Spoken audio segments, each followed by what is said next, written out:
Hello दोस्तों आज हम रीजनिंग की क्लास का सेकंड पार्ट करने वाले हैं। और मुझे लगता है कि इस पार्ट में हमारे वो सारे क्वेश्चन कवर हो जाएंगे जो आपके एग्ज़ाम में आने चाहिए। तो दोस्तों, हम इस क्लास में जो हमारे बच गए थे क्वेश्चन वो करने वाले हैं। अगर आपने इसका फर्स्ट पार्ट नहीं देखा है तो उस फर्स्ट पार्ट की लिंक डिस्क्रिप्शन में है, वो भी देख लीजिए। उसमें से हमने 30 से 35 सवाल पहले मैंने करवा दिए थे उस एक वीडियो में। अब ये सेकंड वीडियो, इसमें भी 25 से 30 सवाल हमारे कंप्लीट हो जाएंगे। तो बिना टाइम वेस्ट किए हम अपनी वीडियो को स्टार्ट करते हैं। उससे पहले एक अनाउंसमेंट है कि 17 तारीख को आपका एग्ज़ाम है, इसलिए एक सीरीज़ चला रहा हूँ आपके लिए। सभी सब्जेक्ट की वीडियो आती रहेंगी इस चैनल पर, इसलिए चैनल को सब्सक्राइब कीजिए। आपने नहीं किया है तो अपने दोस्तों को भी शेयर कीजिए जिन्होंने दिल्ली डाइट का फॉर्म भरा है। तो चाहे उसके लिए साइंस के क्वेश्चन हो, मैथ के क्वेश्चन हो, रीजनिंग के हो, जीके के हो, पॉलिटिकल, इकोनॉमिक्स, ज्योग्राफी और हिस्ट्री, इन सभी के क्वेश्चन हो, करंट अफेयर्स हो, इन सभी की वीडियो आएगी, धीरे धीरे आएगी 17 तारीख तक। अब रोज़ वीडियो आती रहेगी, किसी दिन मिस हो सकती है, तो आप अपने दोस्तों को सूचित कर दीजिए। अब हम जो रीजनिंग के जो क्वेश्चन हैं उनकी तरफ आगे बढ़ते हैं। तो एक क्वेश्चन है, ये आप क्रम पे मत जाइए कि ये 45 है, ये उल्टे सुल्टे ले रखे हैं। मैंने वही क्वेश्चन छांट के आपके लिए लिखे हैं जो आपके लिए ज़रूरी है। और एक आपके लिए बताने चाहता हूँ कि एक जो सेफ वाले क्वेश्चन होते हैं, जैसे आपके पास ऐसे सेप होती है, मान लो ऐसे पूछ लिया जाता है कि इसमें कितने ट्राइंगल होते हैं, और ऐसे होता है मतलब इसमें कितने क्यूब होते हैं। तो ऐसे क्वेश्चन भी आपके लिए आते हैं, तो वो बड़े सिंपल होते हैं, उन्हें आप गिन के भी बता सकते हैं। एक फॉर्मूला भी होता है, जैसे क्यूब के लिए पूछा है तो 1 2 3 इक्वल्स टू 6, और इधर से भी 1 2 3 इक्वल्स टू 6, 6 इंटू 6 36। तो इसमें 36 क्यूब होंगे अगर आप पूरे गिनोगे तब। तो ऐसे ये क्यूब गिनने का फॉर्मूला होता है। तो ऐसे ही सेफ वाले क्वेश्चन भी होते हैं, वो मैंने अभी नहीं डाले। अगर हो सके तो मैं नेक्स्ट वीडियो थर्ड पार्ट इसका लाऊंगा जिसमें वो सेफ वाले क्वेश्चन होंगे। अब 45 हम क्वेश्चन देखते हैं कि एक कूट भाषा में ये कोडिंग और डिकोडिंग के क्वेश्चन होते हैं और ये ज़रूर आते हैं। तो एक कूट भाषा में एच ई एन को TWN के रूप में लिखा जाता है। यदि एक कूट भाषा में HEN को TWN के रूप में लिखा जाता है तो आपको बताना है कि COC के कोक के लिए क्या कोड होगा। तो अगर आप ध्यान से देखें तो HEN, एच का T लिखा है, एच का विपरीत क्या होता है? वैसे आप देखें तो एच का विपरीत एस होता है। तो एस से एस में एक जोड़ा तो टी बना। एक मिनट आपको समझाता हूँ, ध्यान से सुनिए। एच का अगर आप पीछे से देखिए, जेड से चले तो एच का विपरीत यानी कि अपोजिट जो अक्षर होगा वो एस होगा। एस में एक जोड़ दिया तो टी बन गया, टी बन गया। अब ऐसे ही ई का अपोजिट वी होता है और वी में एक जोड़ दिया तो डब्लू हो गया। ऐसे ही एन का अपोजिट एम होता है और एम में एक जोड़ दिया तो एन बन गया। अब ऐसे ही सी का अपोजिट क्या होता है? आपको बताना है सी का अपोजिट क्या होता है? एक्स होता है, और एक्स में एक जोड़ दिया तो वाई हो गया। और ओ का अपोजिट क्या होता है? तो अगर आपको पता हो, जो ओ का अपोजिट है वो एल होता है। तो एल, हाँ, ओ का अपोजिट एल होगा और एल में एक जोड़ दिया तो एम हो जाएगा। और ऐसे ही सी का अपोजिट एक्स होता है, एक्स में एक जोड़ दिया तो वाई हो गया। के का अपोजिट पी होता है, पी में एक जोड़ दिया तो क्यों बन जाएगा। ऐसे ही आपका जो आंसर हो जाएगा वो बी हो जाएगा। B is correct answer. तो दोस्तों, ये क्वेश्चन ऐसे ही सोल्व होते हैं, कोडिंग डिकोडिंग के। सबसे पहले आपको जो ए से लेकर ABC ऐसे लेकर जेड तक के जो अक्षर हैं उनके क्रम याद होने चाहिए। जैसे ए जो है वो 1 पे आता है, बी 2 पे आता है, सी 3 पे आता है और जेड 26वें नंबर पे आता है। ऐसे ए से लेकर जेड तक सभी जो अक्षर है, अल्फ़ाबेट है, उनके क्रम नंबर याद होने चाहिए। जैसे के 11 पे आता है, एल 12 पे आता है, एम 13 पे आता है, एन 14 पे आता है। ऐसे ही टी 20 पे आता है, एस 19 पे आता है। तो ऐसे ही आपको सभी के क्रम याद होने चाहिए।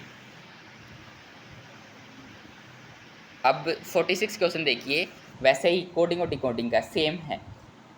इसे आप सोल्व करने की कोशिश कीजिए वीडियो को पॉज करके। यदि किसी कूट भाषा में एज AGE को EKI लिखा जाता है तो उसी कूट भाषा में PACE को क्या लिखा जाएगा, तो ये आपको बताना है। देखिए, यदि ए को ई लिखा जा रहा है यहाँ पे, तो ए में 4 ऐड किया तो ई आ गया। आप ध्यान देखिए, BCDE, तो ए में 4 ऐड किया, वैसे ही जी में 4 ऐड किया तो के आया, वैसे ई में 4 ऐड किया तो आई आया। अब पी में 4 ऐड कीजिए तो क्या आएगा, पी में 4 ऐड करेंगे तो टी आएगा। ए में 4 ऐड करेंगे तो क्या आएगा, ए में 4 ऐड करेंगे तो ई आएगा। और ऐसे ही सी में 4 ऐड करेंगे तो जी आएगा, और ई में 4 ऐड करेंगे तो आई आएगा। तो बी आपका करेक्ट आंसर हो गया। अब 47 क्वेश्चन देखिए। भले ही टाइम ज़्यादा लगे वीडियो को, मतलब आपको क्वेश्चन समझाने में, लेकिन आपको क्वेश्चन समझ में आना चाहिए। और कमेंट में आप बताइए कि आपको क्वेश्चन समझ में आ रहा है या नहीं आ रहा है। 47 क्वेश्चन देखिए कि विशेष कूट भाषा में बार्ले को रबियल लिखा जाता है, तो मदर को उसी कूट भाषा में क्या लिखा जाएगा, तो ये आपको बताना है। तो देखिए, यहाँ पे बार्ले को, मतलब जो बार्ले में जो अक्षर आ रहे हैं, एक बार ध्यान से देखना, बार्ले में जो अक्षर आ रहे हैं वो ही रेबियल में आ रहे हैं। इसका मतलब इनको बदला गया है, उल्टा सुल्टा किया गया है। जैसे बी की जगह आर कर दिया गया, ए की जगह ए है, और आर की जगह बी कर दिया गया, एल की जगह वाई कर दिया गया, ई की जगह ए है, और एल की जगह वाई कर दिया गया। अब आप ध्यान से देखें तो बार्ले, अब यहाँ पे देखिए, बी की जगह क्या लिखा गया है, बी की जगह यहाँ पे आर लिख दिया गया, और आर की जगह यहाँ पे क्या लिखा गया है, हाँ, बी की जगह यहाँ पे लिखा है, आर की जगह बी लिख दिया गया। मतलब इन 3 अक्षरों को उल्टे सुल्टे कर दिया गया, इनको बार अच्छा RAP लिखा गया है इनका, सॉरी, यहाँ पे आर आएगा, यहाँ पे ए और यहाँ पे बी। अब ऐसा ही हमें इसमें देखना है मदर को, तो पहले टी आना चाहिए, फिर ओ आना चाहिए, फिर एम आना चाहिए। तो ऐसे 2 में है, बी और डी दोनों में है। अब अच्छा तीसरा देखते हैं, तो यहाँ पे आर की जगह, यहाँ पे एच की जगह आर आना चाहिए, एच की जगह आर, ये डी में ही है केवल, तो आपका डी आंसर सही हो जाएगा। देखिए, ये आपको सिर्फ कंफ्यूज करने के लिए होता है। ये ऐसे सवाल कोडिंग डिकोडिंग के आपको याद होनी चाहिए, मतलब ऐसे समझ में आने चाहिए, और आपको इनकी प्रैक्टिस करनी चाहिए। जैसे 48 है कि किसी निश्चित भाषा में, कोड भाषा में बोक्सर को CQAIW लिखा जाता है, तो इस कोड भाषा में BEWSW किसका कोड होगा, तो ये आपको बताना है। देखिए, यहाँ पर आपको कोड दे दिया गया है और उसका आपको कोड बताना है, मतलब इसको ये बताना है कि आप ये किसका कोड है, ये जो है BEWSW ये किसका कोड है। देखिए, यहाँ पे B को C लिखा गया एक ज़्यादा, O को क्यों लिखा गया है, OPQ 2 जोड़ा गया, X को A लिखा गया है, XYZ 3 जोड़ा गया, A लिखा गया है, E को I लिखा है, EFGHI 4 जोड़ा गया है, और R को W लिखा गया है। ऐसे ही क्रम वाइज जोड़ते जा रहे हैं। अब आप B में 1 जोड़िए, C हो जाएगा, E में 2 जोड़िए, FG, हाँ एक मिनट, BEWSW। तो अगर हमने A में 1 जोड़ा तब B आया, तो ऐसा कौन सा अक्षर है जिसमें 2 जोड़ेंगे तब E आएगा। तो देखिए, अगर आप C में 2 जोड़ते हैं तो आप ये आता है, E आता है आपका। अब ऐसे ही W, ऐसे ही कौन सा अक्षर है जिसमें 3 जोड़ने से W आया, तो आप देखिए T में अगर आप 3 जोड़ते हैं तो W आता है, तो आपका राइट आंसर क्या हो जाएगा, एक्टर हो जाएगा। Right answer is C। अब देखिए 49, एक कोड भाषा में पॉपुलैरिटी को Q, P, Q, V, M, B, S, J, U, Z के रूप में लिखा जाता है, तो उसी कूट भाषा में एजुकेशन को कैसे लिखा जाएगा। देखिए, यहाँ पे अगर आप ध्यान से देखिए तो P की जगह Q आ गया है, O की जगह P आ गया है, एक एक अक्षर बढ़ रहा है, ऐसे ही P की जगह फिर Q आ गया है, और यहाँ पे U की जगह B आ गया है, L की जगह M आ गया, पूरे में बढ़ रहा है एक एक अक्षर, यानी कि ऐड हो रहा है। ज़्यादा हो रहा है एक एक अक्षर। अब ऐसे ई की जगह एफ आना चाहिए, देखिए एफ सभी में है, और डी की जगह ई आना चाहिए, ई भी सभी में है, यू की जगह वी आना चाहिए, वी भी सभी में है, सी की जगह डी आना चाहिए, डी भी सभी में है, तो ए की जगह बी आना चाहिए और बी भी तीनों में है, ऊपर की तीन में, मतलब ये तो कट गया है। तो ऐसे काटने की मतलब ऐसे आप एलिमिनेट किया करें। ऐसे ही टी के बाद यू आना चाहिए, तो यू दो में है, तो मतलब ये भी कट गया। अब आई की जगह एच आई जे आना चाहिए, तो जे भी अभी दोनों इसमें है केवल जे, तो देखिए आपका आंसर अब बी मिल गया, ए बी कट गया, तो आपका आंसर हो गया बी। तो ऐसे ही एलिमिनेट करके आप आंसर निकाल सकते हैं, जो भी आपको अगर वैसे नहीं आता है। तो देखिए ये कोई याद करने की चीज़ नहीं होती, रीजनिंग आपको समझ में आनी चाहिए। जितने ज़्यादा इसके क्वेश्चन सोल्व करेंगे उतने ही ज़्यादा आपको समझ में आएंगे। अब देखिए 50 क्वेश्चन क्या है कि एक निश्चित कूट भाषा में पीएल को यू जे एफ डब्ल्यू क्यों लिखा जाता है, तो उसी कूट भाषा में पियानो को कैसे लिखा जाएगा, PIANO को कैसे लिखा जाएगा, आपको यही बताना है। तो देखिए P को U लिखा जा रहा है, तो P में कितने ऐड हो रहे हैं, जैसे P Q, हाँ वो हो गया NOP QRSTU, अगर P में 5 ऐड हुआ तो U आया है, तो वैसे ही इसमें U आना चाहिए। तो मतलब जो दो है आपकी वो तो कट गए, एन तो आएगा ही नहीं इसमें भी, क्योंकि पी की जगह यू ही आना चाहिए। ध्यान से देखिए ये दो तो आपकी कट गई। अब देखिए, हाँ एक मिनट, कहाँ गया, ये रहा। अब देखिए ई की जगह जे आ रहा है, तो E F G H I जे, फिर से 5 ऐड हो रहे हैं, तो आई में भी 5 ऐड होने चाहिए, जे के एल एम एन। तो एक मिनट, हाँ पियानो को कैसे लिखा जाएगा, एन आना चाहिए इसमें भी, तो एन किस में आ रहा है, दोनों में आ रहा है, इसमें भी आ रहा है, ए में भी और सी में दोनों में आ रहा है, क्योंकि बी और डी तो आपकी पहले ही कर चुके हैं, ये दोनों आएंगे ही नहीं। अब देखिए ए में भी 5 ऐड कर दीजिए आप, कौन सा आएगा, तो ए में अगर आप 5 ऐड करेंगे तो एफ आएगा, एफ दोनों में ही आ रहा है।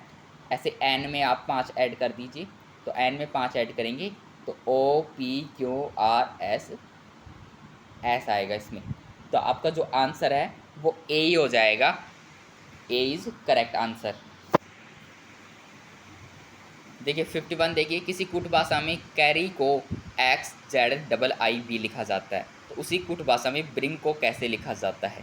दोस्तों आपको ये हार्ड ज़रूर लग रहे होंगे, लेकिन ये कोडिंग डिकोडिंग के सवाल होते हैं, इसमें अल्फ़ाबेट के बारे में आपको पता होना चाहिए, और ऐसे जो क्वेश्चन होते हैं वो हर एग्ज़ाम में पूछे जाते हैं, इसलिए आपको इनकी प्रैक्टिस करनी है। ज़्यादा से ज़्यादा क्वेश्चन ऐसे लिखने होते हैं, आपको लिख कर प्रैक्टिस करनी है। आप कोई बुक भी खरीद सकते हैं और आप किसी ऐप पे जाके मॉक टेस्ट भी दे सकते हैं। देखिए कैरी को ये लिखा जाता है, तो उसी को भाषा में ब्रिंग को कैसे लिखा जाएगा। देखिए सी का उल्टा क्या होता है, एक्स होगा। देखिए ABC ऐसे ही XYZ, तो सी का विपरीत अक्षर एक्स होता है, वैसे ए का विपरीत अक्षर जेड होगा, वैसे ही आर का विपरीत अक्षर आई होता है, वैसे ही वाई का विपरीत अक्षर बी होगा। तो आपको बी का विपरीत अक्षर वाई होता है, आर का विपरीत अक्षर आई होगा, हाँ आई है सभी में है। अब जो हाँ अच्छा हाँ, और जो आई है उसका अक्षर आर होगा, तो आर भी देखिए सभी में। जो एन है उसका अक्षर एम होगा, एन का विपरीत एम होता है, और जो जी का है वो टी होगा, तो आपका जो राइट आंसर हो जाएगा वो सी हो जाएगा। ध्यान से देखिए जी का टी होता है, आप लगा के देख सकते हैं जी कौन से नंबर पे आता है और टी कौन से नंबर पे आता है, ये आपको पता होना चाहिए। जी आगे से 7वें नंबर पे आता है और टी पीछे से 7वें नंबर पे आता है जेड की तरफ से, तो आपको ये ध्यान होना चाहिए। अब ऐसे ही एक विशेष कोड में न्यूटन को नॉट न्यू लिखा जाता है, तो पास्कल को सी कोड में कैसे लिखा जाएगा। तो देखिए जो न्यूटन है इसको उल्टा कर दिया गया है, न्यू को बाद में कर दिया गया है और नोट को पहले लिख दिया गया है। अब ऐसे ही CAL, तो इसे LAC पहले लिखा जाना चाहिए, LAC C में है और B में है, B और C है, मतलब A और D तो आपके कट गए हैं, ये आपको पता होनी चाहिए, ये आपके कट गए हैं A और, हाँ A और D, तो B और C में LAC है। अब ऐसे ही पास लिखना चाहिए आपका, तो आपका आंसर C हो जाएगा, बिल्कुल पास, ऐसे जैसे उसमें न्यू लिखा हुआ वैसे ही पास इसमें लिखा जाना चाहिए, तो C आपका आंसर हो जाएगा करेक्ट। अब 53 इसमें देखिए कि किसी विशिष्ट कूट भाषा में टेम्पल को UFNQMF कोड दिया जाता है, तो सिंह का कोड क्या होगा? तो देखिए S का कोड हो जाएगा T, I का हो जाएगा J, N का हो जाएगा O, हाँ हो जाएगा, G का हो जाएगा H। तो आपका राइट आंसर है, हाँ C हो जाएगा आपका राइट आंसर, C इज़ आपका राइट आंसर। अब 54 हम देखते हैं कि अति एक विशेष भाषा में प्लांट को QMBOU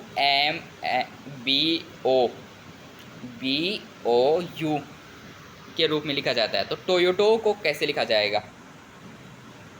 तो T का अगला अक्षर क्या होता है? U होगा।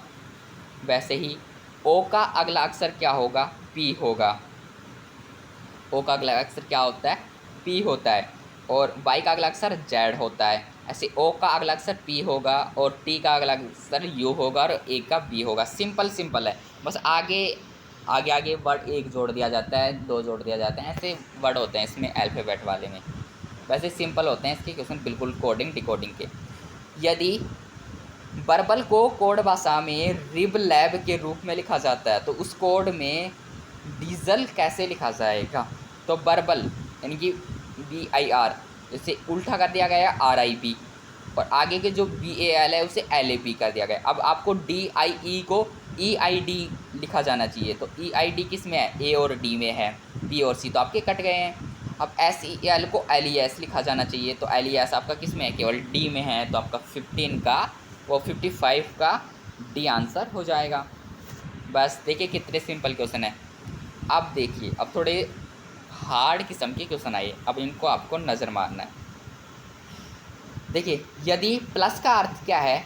यदि प्लस का अर्थ माइनस हो जाए, गुणा का अर्थ भाग हो जाए और भाग का अर्थ प्लस हो जाए और माइनस का अर्थ गुणा हो जाए, तो निम्न का आपको मान ज्ञात करना है। अब देखिए यहाँ पे क्या कहा गया है कि, एक मिनट, यहाँ पे इसे छोटा करना पड़ेगा थोड़ा, हाँ ये रहा, यहाँ पे तभी आपको समझ में आएगा। हाँ, यहाँ पे क्या कहा गया है कि प्लस का अर्थ माइनस होना चाहिए, तो यहाँ पे हमारे पास जो संख्या है 400। आगे यहाँ पे गुणा का अर्थ क्या बताया गया है? यहाँ पे गुणा का अर्थ डिवाइड बताया गया है, तो हमें यहाँ पे डिवाइड लेना चाहिए, डिवाइड 5। अब यहाँ पे माइनस का अर्थ क्या बताया है? माइनस का अर्थ गुणा बताया है, तो गुणा 6। अब यहाँ पे प्लस का अर्थ क्या बताया है? प्लस का अर्थ बताया है माइनस, तो हमें -22 लिखना चाहिए, 22। और डिवाइड का अर्थ लिखा बताया है प्लस, तो +75। अब देखिए, जो 400 को 5 से डिवाइड करेंगे तो 5 8 पंजू 40 होता है, तो 80 आ जाएगा आपका, 80 आ गया। तो ऐसे ही 80 × 6 करेंगे तो 480 हो जाएगा। चलो 480 आपका आंसर हो जाएगा, है ना, 480 हो गया।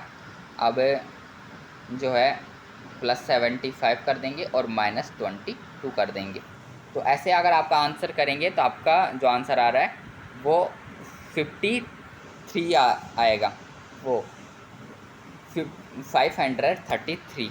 तो आपका C आपका करेक्ट आंसर हो जाएगा 56 का, हाँ C आंसर हो जाएगा आपका। आप इसे सोल्व करके देख लीजिए, आपको समझ में आ जाएगा। ऐसे ही दूसरा क्वेश्चन ले लेते हैं। यदि x गुणा का अर्थ माइनस है, प्लस का अर्थ डिवाइड है, माइनस का अर्थ गुणा है और डिवाइड का अर्थ प्लस हो, तो 20 माइनस 6 भाग 55 प्लस 11 इंटू 30 का मान क्या होगा। देखिए थोड़ा देखने में हार्ड है, लेकिन इसका आंसर आपको कमेंट में बताना है, आपको खुद सोल्व करके बताना है। देखिए इसमें यहाँ पे समझाऊंगा तो आपको टाइम लग जाएगा, लेकिन आपको खुद इसका सोल्व करना है। वीडियो को पॉज करके सोचने की कोशिश कीजिए, और जब तक कोई क्वेश्चन सोल्व ना हो ना, उस पर अपना दिमाग लगाइए और लगाने की कोशिश कीजिए कि वो क्वेश्चन कैसे सोल्व हो रहा है और आंसर कैसे आ रहा है। ऐसे ही आपको वहाँ पे, क्योंकि आपको वहाँ पे 2 घंटे में 150 क्वेश्चन सोल्व करने पड़ेंगे, तो आपकी स्पीड भी तेज़ होनी चाहिए और आपकी सोचने की क्षमता भी। अब 64 हम देखें तो अब वैसे क्वेश्चन आ गए हैं। ऐसे क्वेश्चन 1-2 पूछ लिए जाते हैं, इसलिए मैंने 1-2 ऐड कर दिए इसमें। अब देखिए निम्नलिखित में से कौन सा एक समान समूह से संबंधित है। जैसे देखिए जो गीली मिट्टी होती है, चलो गीली मिट्टी हो गई, चिकनी मिट्टी हो गई, पृथ्वी हो गई और प्लास्टिक। देखिए प्लास्टिक अलग ही चीज़ आ रही है, तो आपका आंसर डी हो जाएगा। तो ये देखिए तीनों में देखें तो आप एक दूसरे से संबंधित है, लेकिन चौथी चीज़ तो इनसे संबंधित है ही नहीं। जैसे मिट्टी पृथ्वी से ही संबंधित होती है, पृथ्वी में मिट्टी होती है, चाहे वो गीली मिट्टी हो चिकनी मिट्टी हो, तीनों संबंधित है। लेकिन प्लास्टिक यहाँ पे बिल्कुल संबंधित नहीं है, ये पॉलीमर नहीं होगा, तो आपका ए इज करेक्ट आंसर हो जाएगा, क्योंकि नहीं है ये पूछा इस पर। क्योंकि कभी कभी क्वेश्चन को आपको ध्यान से पढ़ने की ज़रूरत होती है। 65 हम देखें तो नीचे दिए गए समूह में असंगत की पहचान कीजिए। असंगत कौन है? साइकन, समुद्री एनिमल, जेलीफिश और हाइड्रा। देखिए ये सब तीनों जो चीज़ें हैं वो समुद्र में पाई जाती है, लेकिन एक ही ऐसी चीज़ें हैं जो बाहर पाई जाती है पृथ्वी पर, लेकिन समुद्र में नहीं पाई जाती है। लेकिन आपका जो आंसर हो जाएगा वो ए हो जाएगा, ए इज करेक्ट आंसर। उस व्यक्ति को चुनिए जो अन्य से भिन्न है। जैसे लालू प्रसाद यादव, विक्रम साराभाई, इंदिरा गांधी, अरविंद केजरीवाल। तो आप ध्यान से देखें तो लालू प्रसाद यादव, इंदिरा गांधी और अरविंद केजरीवाल, ये तीनों ही राजनीति से संबंधित है, यानी कि तीनों मुख्यमंत्री या प्रधानमंत्री रह चुके हैं। लेकिन जो विक्रम साराभाई है ये विज्ञान से संबंधित है। इन्होंने अपना पहला हमारा स्पेस लॉन्च किया था विक्रम। इन्हें विज्ञान का वैसे जनक भी कहा जाता है, अंतरिक्ष का जनक भी कहा जाता है इंडिया में। तो ये अंतरिक्ष से वैज्ञानिक थे ये, लेकिन ये राजनीति में नहीं थे। तो आपको ऐसे पहचान होनी चाहिए। अब नीचे दिए गए 4 विकल्पों में से 3 किसी विशेष तरीके से संबंधित है। उस विकल्प का चयन कीजिए जो दूसरे से भिन्न या बेमेल है। तो 67 का आपको बताना है जो अलग है। देखिए रावी, सतलुज, ब्यास, चिनाब, तो ये सब जो नदियां हैं वो पंजाब से निकलती है, लेकिन जो यमुना है ये अलग है, ये दिल्ली में और आगरा में बहती है, आपको पता होगा यमुना नदी। ये जो 1 मिनट,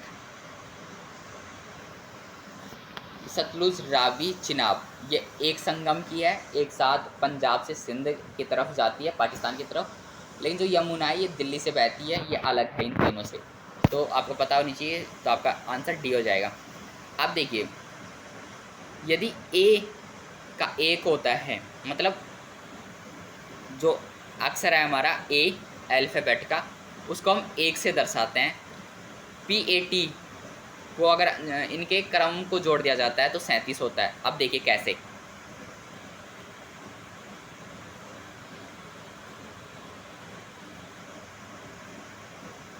अब देखिए P का नंबर क्या होता है। P का नंबर आप अगर देखें तो P 16वें नंबर पे आता है। P 16वें नंबर पे आता है। A 1 नंबर पे आएगा और जो T है वो 20 नंबर पे आता है। तो अगर आप इनको जोड़ें 16 और 20 36 और 1 37, तो आपका 37 आंसर यहाँ पे आ रहा है। अब PART के जो क्रम वाइज संख्या है इनको आप जोड़ें तो कितना आएगा। अगर आप इनको जोड़ेंगे तो आपका आएगा 55। चाहे आप जोड़ के देख सकते हैं कैसे आएगा, ये आपको जोड़ना है। देखिए P का जो क्रम होगा वो कितना होगा, 16 होगा, प्लस A का कितना होगा, 1 होगा, प्लस R का कितना होता है, R का होगा 18 और T का कितना होगा 20। तो 20 और 18 38 और 1 39, 39 और 10 49, 49 और 6 55 हो गए। तो 55 इज आपका राइट आंसर। अब देखिए यदि 12 को 87 कोड कोड किया जाता है, तो 11 को कितना कोड किया जाएगा। अब देखिए इन सभी के अक्षर को जोड़ दीजिए तो 87 आएगा। जैसे टी 20 नंबर पे आता है और जो डब्लू है वो 23 नंबर पे आता है, ई 5 नंबर पे आता है और एल जो है वो 12 नंबर पे आता है, वी आपका जो है वो 21 नंबर पे आता है, ई आपका 5 नंबर पे आता है। अगर इन सभी को जोड़ दिया जाएगा तो 87 आएगा। तो 11 के जो अक्षरों को जोड़ा जाएगा तो कितना आएगा, तो वो आपका 63 आएगा। तो आपका डी एच करेक्ट आंसर, चाहे आप करके देख सकते हैं। अब ये देखते हैं अगला नेक्स्ट क्वेश्चन हमारा क्रम संख्या आप मध्य की। अब हम देखते हैं नीचे 4 शब्द दिए गए हैं, संख्याएं दी गई जिनमें से 3 किसी प्रकार से समान है और जो चौथा है वो भिन्न है। तो जो अलग है सभी से उनको पहचानना है। तो देखिए पोत, एक मिनट, पोत, नाव और खेल नौका ये तीनों कोई वस्तु है और ये एक दूसरे से संबंधित है। लेकिन नौसेना एक ये सेना होती है, ये इनसे संबंधित नहीं है। हाँ वैसे संबंधित है, लेकिन अगर आप इन चारों में देखें तो नौसेना आपको अलग लग रही है। तो आपका करेक्ट आंसर यही हो जाएगा ए। आप देखिए नीचे 4 शब्द किए, अब इनमें से 3 तो सेम है, मतलब कहीं ना कहीं ये तीनों का अर्थ निकल रहा होगा, लेकिन चौथे का अर्थ नहीं निकल रहा है।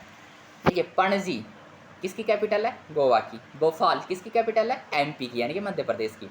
पुणे किसी की कैपिटल नहीं है। शिलोंग किसकी है, हिमाचल प्रदेश की। तो हिमाचल प्रदेश की शिमला है, सॉरी। मेघालय की जो राजधानी है वो शिलोंग है, लेकिन जो पुणे है वो किसी की राजधानी है। पुणे महाराष्ट्र में एक शहर है, महाराष्ट्र की राजधानी मुंबई है, इसलिए पुणे आपका करेक्ट आंसर हो जाएगा। Answer is C. अब देखिए आपका लास्ट क्वेश्चन है शायद, हाँ 2 क्वेश्चन और बचे हैं आपका और आपकी वीडियो जल्दी समाप्त होने वाली। एक कूट भाषा में ए को लिखते हैं बी और बी को लिखा जाता है सी और सी को लिखा जाता है डी। तो उसी कूट भाषा में स्मार्ट को कैसे लिखा जाएगा, तो स्मार्ट को टी लिखा जाएगा, ऑब्वियसली बात है। अगर ए को बी लिखा जा रहा है, बी को सी लिखा जा रहा है, सी को डी लिखा जा रहा है और ऐसे ही डी को ई लिखा जाएगा, तो एक एक अक्षर आगे लिखा जाएगा। तो ऐसे एस को टी लिखा जाएगा, एम को एन लिखा जाएगा, ए को बी लिखा जाएगा और आर को एस लिखा जाएगा और टी को यू लिखा जाएगा। तो आपका आंसर क्या हो जाएगा, आंसर है सी। देख लीजिए ध्यान से। अब लास्ट हमारा क्वेश्चन देखते हैं और इसके बाद आपकी वीडियो का एंड हो जाएगा। और हो सके तो मैं इसका 3rd पार्ट भी लाऊंगा। वैसे मैं सोच रहा हूँ अब इस बीच में आपके साइंस के जो क्वेश्चन होते हैं उनको सोल्व कराऊँ, क्योंकि साइंस में ज़्यादा बच्चों को प्रॉब्लम होगी। देखिए निम्नलिखित 5 शब्दों पर विचार कीजिए तथा निर्णय कीजिए कि कौन सा अनुक्रम उन्हें वर्णमाला के क्रम में प्रस्तुत करेगा। अब देखिए वैसे वाले क्वेश्चन है, अगर आपको ऐसे क्रम वाइज लिखने हैं, जैसे अंग्रेजी वर्णमाला में पहला अक्षर आता है तो उस अक्षर को पहले रखना है, फिर दूसरा अक्षर आता है उसको दूसरे नंबर पे रखना है, फिर तीसरे नंबर पे, चौथे नंबर पे, 5वें नंबर पे, ऐसे आपको क्रम वाइज लगाना है। तो क्रम वाइज हम लगाएं तो देखिए सबसे पहले देखिए सभी में ए डबल पी आ रहा है, लेकिन इसमें ए डबल एन आ रहा है। तो देखिए पी से पहले तो एन ही आता है, तो आपका जो पहला अक्षर हो जाएगा वो 5th हो जाएगा, यानी 5th पहले नंबर पे आएगा। अब देखिए ए डबल पी सभी में आ रहा है, लेकिन आप देखें तो ए डबल पी के बाद में आर आ रहा है इन तीनों में, फर्स्ट में, सेकंड में और थर्ड में आर आ रहा है, लेकिन 4th में ओ आ रहा है। तो आपको पता है कि आर से पहले ओ ही आता है अंग्रेजी वर्णमाला में, तो आपका 4th सेकंड नंबर पे आएगा। अब ऐसा इन चारों में से ऐसा ढूंढ लीजिए जिसमें 5th और 4th आ रहा है, आपको अपने आप पता चल जाएगा। तो ऐसा आपका केवल डी है जिसमें 5th और 4th आ रहा है, तो आपका यही आपका राइट आंसर हो जाएगा। तो उम्मीद करता हूँ आपको वीडियो पसंद आई है और मेरे पढ़ाने का तरीका भी समझ में आया। अगर कोई गलती हुई है तो आप बता सकते हैं, और अब मैं अपने पढ़ाने के तरीके में, समझाने के तरीके में क्या इम्प्रूव करूँ ये भी आप कमेंट में अपनी प्रतिक्रिया बता सकते हैं। चैनल को सब्सक्राइब कीजिए, वीडियो को लाइक कीजिए, दोस्तों को शेयर कीजिए। मिलते हैं नेक्स्ट वीडियो में, तब तक के लिए बाय, जय हिंद।